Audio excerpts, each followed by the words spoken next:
물론 법 개정 등 후속 절차가 남아있지만요. 이런 정책들이 현장에서 제대로 자리 잡는다면 전세 시장이 지금보다 훨씬 안전하고 투명해질 수 있을 거라는 기대를 해보게 됩니다.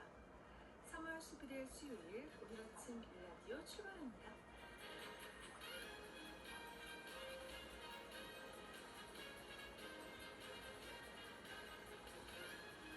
오늘 아침 일라디오 이 시간은 물론 KBS 일라디오의 모든 프로그램은 유튜브 KBS 일라디오 공식 채널이나 모바일 콩 어플리케이션을 통해 실시간으로 함께하실 수 있습니다. 수요일 시간에는 농수산 뉴스 모아서 전해드리고요. 이 시간에 읽는 사람에서는요. 끝나지 않는 중동 전쟁의 복잡한 과거와 현재가 담긴 중동은 왜 싸우는가 이 책을 함께 읽어보도록 하겠습니다. 네, 청취자 여러분들이 참여하실 수 있는 오늘의 퀴즈 드릴게요. 전국 곳곳에서 이 나무의 수액 채취가 시작됐다는 소식이 전해지고 있는데요. 기온차가 10도 이상 나는 지금이 물이 맑고 수액이 많이 나오는 제철이라고 합니다. 이 나무의 수액은 자연산 칼슘과 마그네슘이 풍부해서 뼈 건강 등에 좋다고 알려져 있는데요. 나무에 작은 구멍을 내서 수액을 받는 풍경 떠오르시죠? 이 나무의 수액을 무엇이라고 할까요? 추첨을 통해서 농촌진흥청에서 제공하는 특선 세트를 한 분께, 향긋한 커피 드실 수 있는 모바일 커피 쿠폰 4분께 드리겠습니다. 방송에 참여하실 분들은요. 단문 50원, 장문 100원이 드는 유료 문자 샵 9730, 샵 9730으로 보내주세요. 유익한 정보와 살아있는 이야기가 있습니다. KBS 오늘 아침 일라디오.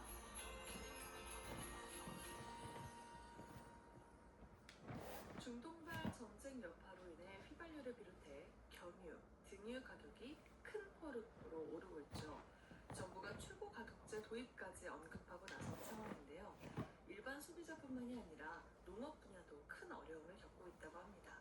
오늘 농수산 뉴스에서 자세한 상황 점검해 보겠습니다. 농업인신문 이진우 기자님 연결해 보겠습니다. 안녕하세요. 네, 안녕하십니까? 네, 일반 소비료의 가격이 올랐으니까 당연히 농업용 면세유 가격도 오르지 않았을까 싶은데 지금 현재 어떤 상황입니까? 2월 28일부터 오르기 시작한 석유류 가격 상승세 멈추지 않고 있는 상황인데요. 네네. 면세유 가격도 마찬가지입니다. 석유류 가격을 조사해서 공개하고 있는 오피넷에 따르면은 지난 9일 기준 전국 평균 면세유 가격이 리터당 휘발유가 1142.11원, 그리고 경유가 1305.76원, 그리고 마지막 실내정유가 1180.02원을 기록했는데요. 이게 전일보다도 각각 10.39, 12.52, 그리고 6.94원 오른 것으로 이렇게 나타났습니다. 와, 네, 하루 사이에도 이렇게 많이 오른 것 같습니다. 가격이 오르기 전인 2월 27일로 돌아가면 그 상승폭이 꽤 큰 거죠?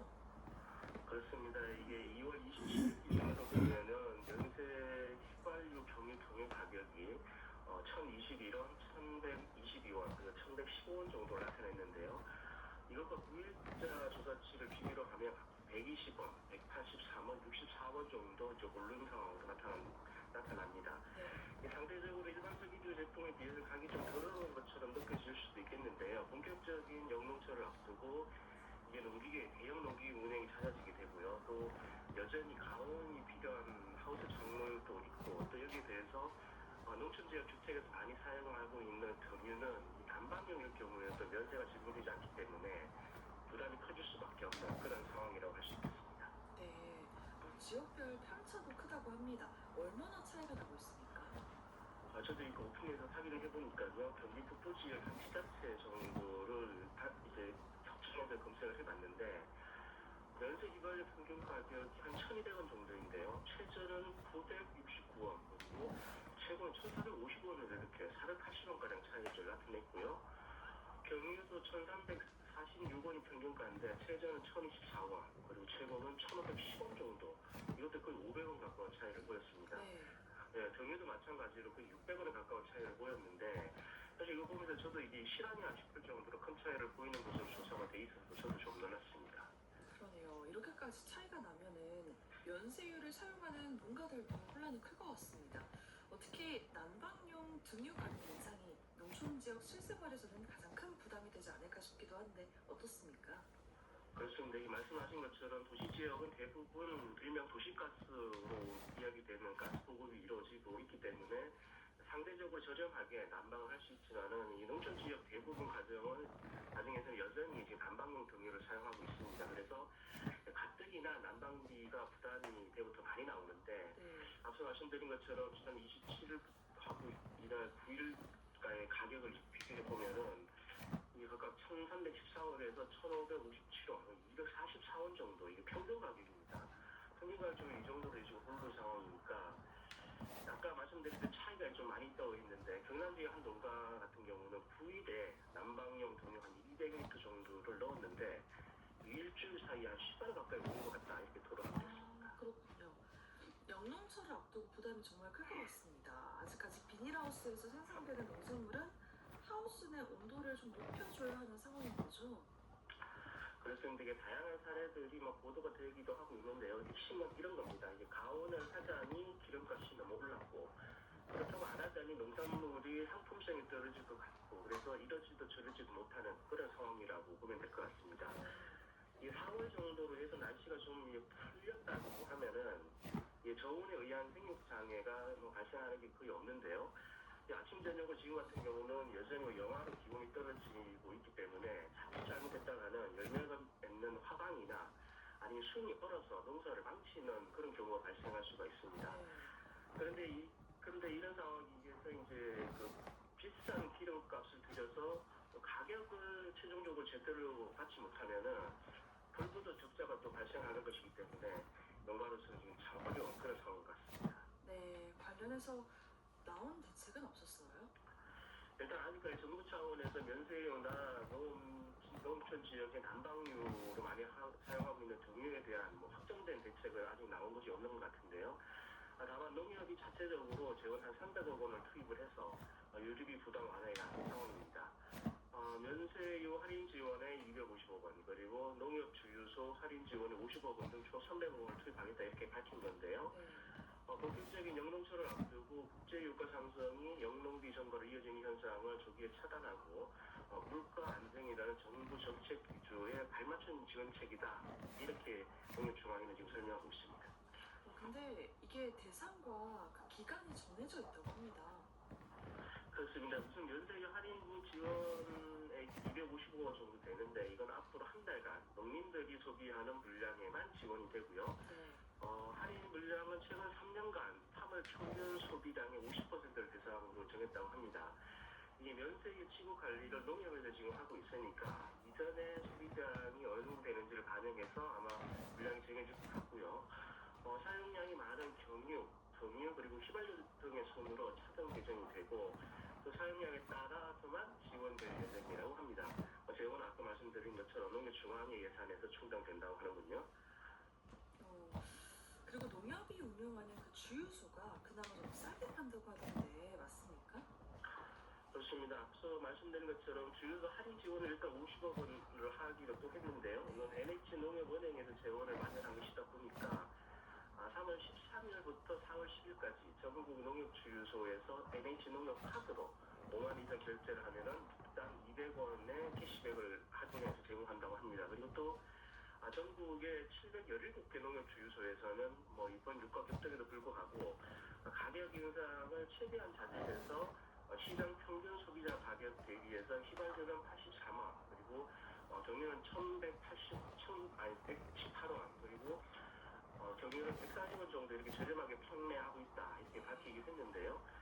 실제 제가 살고 있는 지역에도 일반 정유소, 포를 단 주유소하고 농협 주유소가 있는데 가격 차가 꽤나 나서 저도 지금은 농협이 운영하고 있는 주유소에서 기름을 넣고 있습니다. 그렇군요. 석유류의 가격이 오르면 또 하나 걱정되는 게 바로 무기질 비료 가격입니다. 호르무즈의 공수 여파로 이 비료의 가격도 급등하고 또 해외에서는 공급 차질이 우려되고 있다고 하는데 우리 농가들은 공급에 문제가 없을까요? 이 무기질 비료도 사실 농협에서 개통 구매를 하고 있기 때문에 원료 수급 상황을 사실 제일 잘 파악하고 있지 않을까 싶습니다. 근데 일단 농협이 국내 비료업체들이 보유하고 있는 원료량 재고를 좀 파악했더니 네. 이미 연간 소요량의 한 50% 정도 수준 이 정도를 확보하고 있는 상태라고 합니다. 우선 비료의 핵심 원료 진로 중 하나인 요소 같은 경우는 연간 한 42만 7천 톤 정도가 소요가 되는데 18만 5천 톤 정도, 그러니까 한 43.3% 정도를 하고 있다고 하고요. 또 연간 20만 톤 정도 소요되는 염화 칼륨도 11만 8천 톤이니까 58%, 그냥 60% 가까이 확보하고 있기 때문에 단기적인 보복 차질 가능성은 거의 없다, 낮다 이렇게 예상된다고 밝혔습니다. 그래서 시제업계가 보유하고 있는 완제품 재고도 또 있고, 그리고 또 향후에 생산 가능한 물량을 고려할 때 이 가장 많이 쓰이는 요소 비료, 그리고 복합 비료 같은 경우는 최소 5월까지는 차질 없이 공급이 가능한 상황이다 이렇게 밝혔습니다. 네, 그렇군요. 유가 급등으로 우리 농가들이 겪고 있는 어려움들을 한번 점검해봤습니다. 농어민신문 이진우 기자님과 함께했습니다. 고맙습니다. 감사합니다.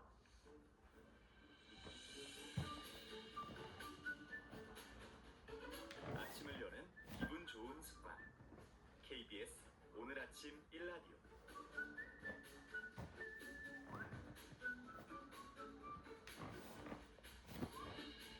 책 속 한 줄에서 오늘을 살아갈 힌트를 찾아보는 이시안에 있는 사람 시간입니다.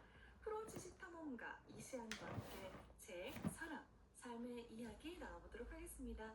네, 이시안 교수님 어서 오세요. 네, 안녕하세요. 네, 오늘 소개해 주실 책은 또 어떤 책일지 궁금합니다. 오늘 책은요, 그러니까 제가 요즘에 정세를 보니까 되게 궁금한 게 생겨서 이 궁금증을 해결하기 위해서 서점에 가서 한참 찾아본 책이에요. 정말요? 요즘 자고 일어나면 계속 뭐 이란, 뭐 중동, 뭐 트럼프 이런 얘기들이 계속 나오고 급박하게 변하잖아요, 진짜.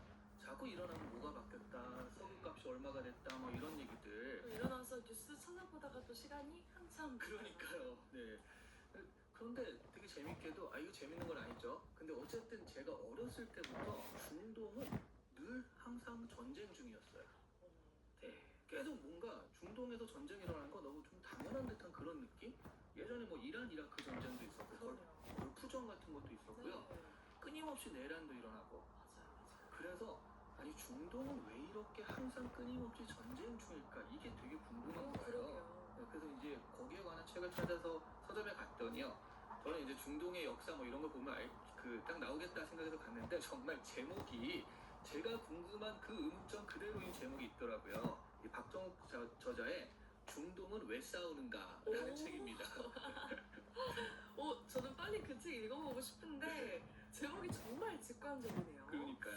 자, 그래서 그 책 읽으셨을 텐데 네. 그 좀 의문이 확실하게 풀리셨나요? 일단 이 책이 한 500페이지 가까이 되거든요. 꽤 두꺼워요. 네, 굉장히 두꺼운데 지금 들고 오신 거죠? 맞아요. 네. 근데 이거를 제가 다 읽긴 했습니다. 근데 이게 정말 직관적으로 간단하게 풀릴 상황은 아니다라고 말할 수 있어요. 근데 질문을 바꾸면 간단하게 말할 수 있습니다. 그러니까 중동을 왜 싸우는가라는 질문에 대해서는 이게 좀 복잡하게 말을 해야 되는데 중동을 왜 싸우도록 자꾸 몰리는가? 왜 싸우는 상황이 되는가? 여기에 대해서는 좀 간단하게 말할 수도 있어요. 그러니까 싸우는 이유들은 각자 다양한데 싸우도록 상황을 만드는 그 배경은요. 따지고 들어가면 석유라는 거죠. 그 석유 때문인 거군요. 네네. 어쩌면 네. 그 싸우는 그 이유가 굉장히 네. 복잡할 수도 있겠다라는 생각이 들었어요, 저는. 네네. 중동이 싸우면 사실 일단 종교 문제부터 전 떠오르더라고요. 맞아요. 네. 그게 아니라 석유 때문이라고 지금 말씀해 주셨는데 어떤 게 가장 큰 이유일까요? 그러니까 제가 석유는 정말 단순하게 탁탁해서 그 흐름으로 들어가는 거고요. 그게 명분으로 뭐로 실리로 막 다 복잡하게 얽혀서 있다라는 건데 그 제일 앞에 딱 나오는 게 종교인 건 사실이에요. 그 종교 문제가 굉장히 중요한 것도 사실이고요. 근데 그것만 문제라고 할 수 없죠. 그러니까 굳이 따지자면 국가 문제, 네. 종교 문제, 그 다음에 민주화 문제, 그 독립을 하겠다는 분리주의, 독립 세력들이 있고요. 외세까지 이 모든 게 복합적으로 얽히고 설켜서 일어나는 게 지금 중동의 현재 상황입니다. 네. 그러니까 이게 굳이 예를 들자면 대학교 체육대회가 있었어요. 과별로 참가해라고 했는데 그래도 과별로 오면 되잖아요. 네네네. 그런데 거기에 갑자기 우리 동아리도 참가할게 하고 동아리에서 나온다든가 아니면 향후회에서 나온다든가 거기만 괜찮죠. 갑자기 직원들이 직원 부처에서 나온다든가 아니면 상인연합 이런 사람이 나온다든가 또 그 학교에서 조기축구라든 조기축구 회원까지 그러니까 여기저기 다 들어온다는 거예요. 그 별의 별의별 정체성으로, 과라는 정체성이 아니라 별의별 정체성으로 다 이렇게 들어오기 때문에 굉장히 복잡해지거든요. 근데 이제 가장 중요한 건 그러면 과별 체육대, 명분은 과별 체육대니까 네. 그게 바로 이제 종교라는 거죠. 아, 그래서 여기서는 근데 문제는 종교로만 이 지역의 문제를 바라보고 예측하고 해결책을 생각하면 그게 풀릴 수는 없어요. 그 과별 체육대회라고 해서 과가 나와 있는 게 아니거든요. 조기축구의 아저씨까지 다 나와 있으니까. 그러네요. 예. 그래서 동아리도 들어와 있고. 맞아요. 그래서 지금 트럼프 대통령이 이란 전쟁을 굉장히 단순하게 바라보고 내부에서 정권교체가 일어났으면 한다라는 그런 얘기를 했잖아요. 네.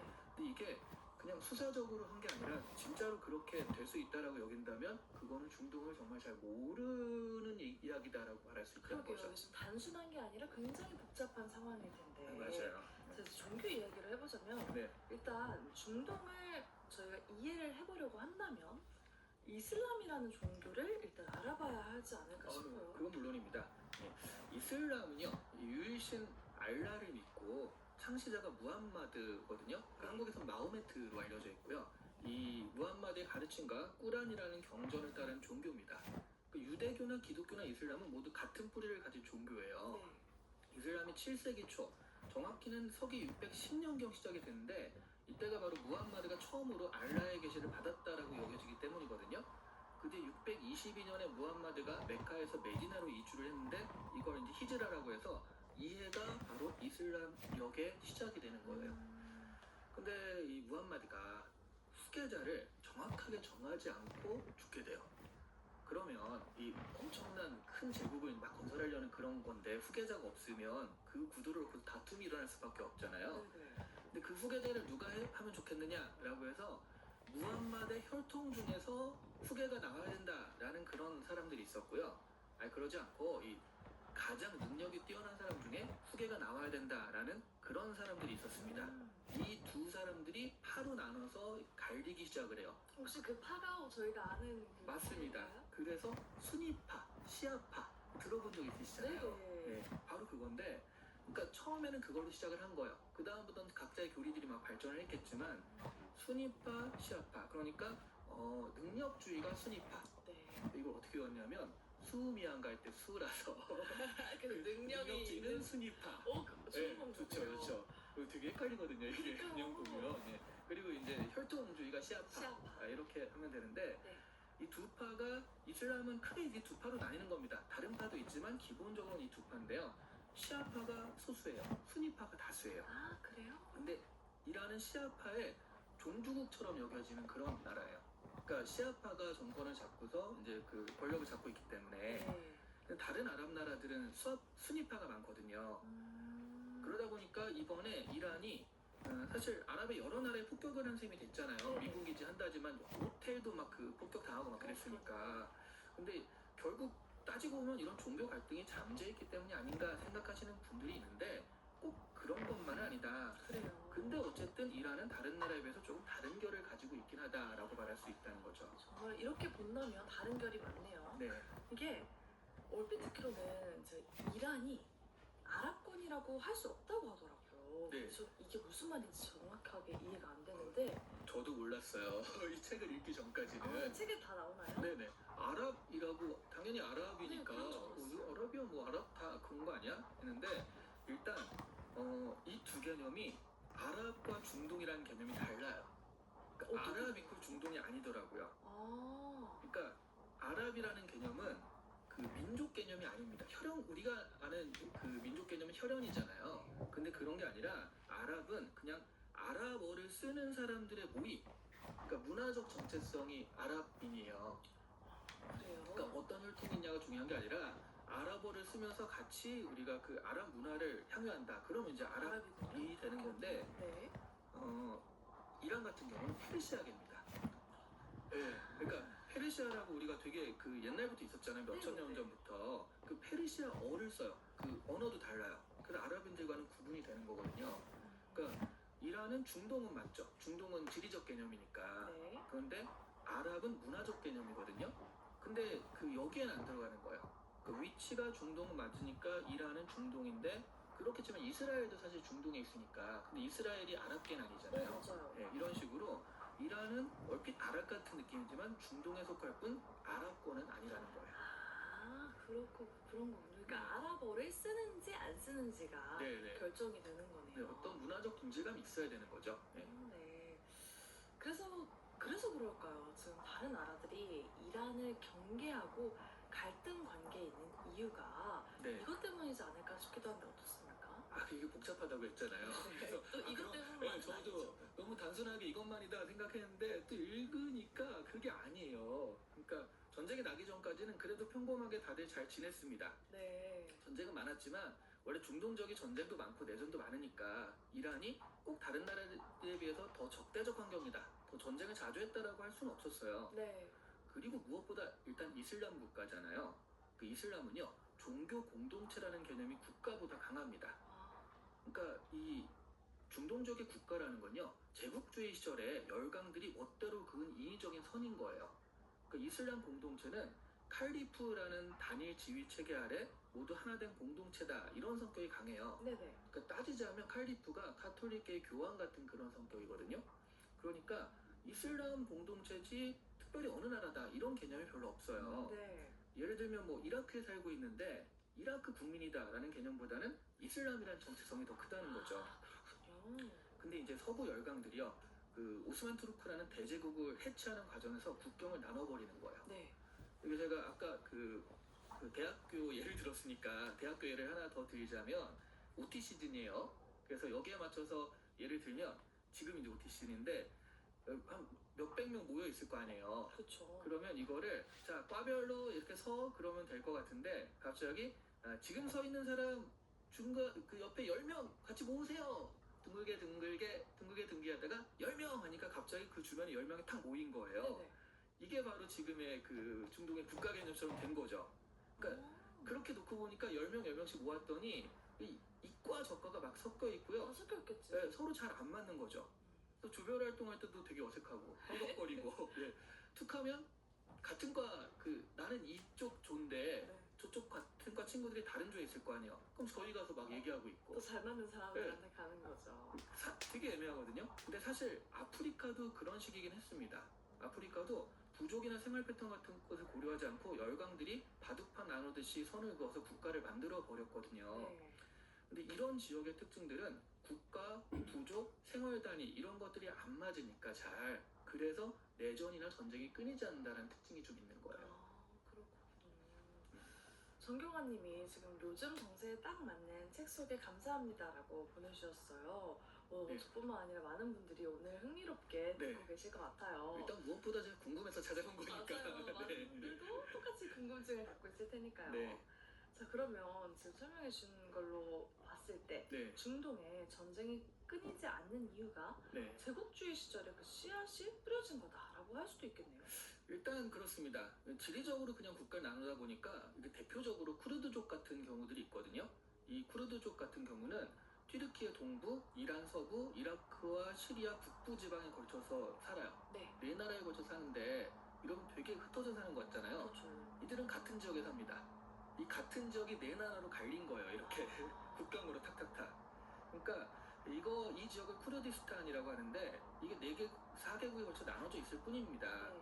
그러니까 여기에 살던 쿠르드족은 다른 나라들과 정체성도 다르고 쿠르드족이니까 언어, 문화가 달라서 계속 독립을 하려고 해요. 네.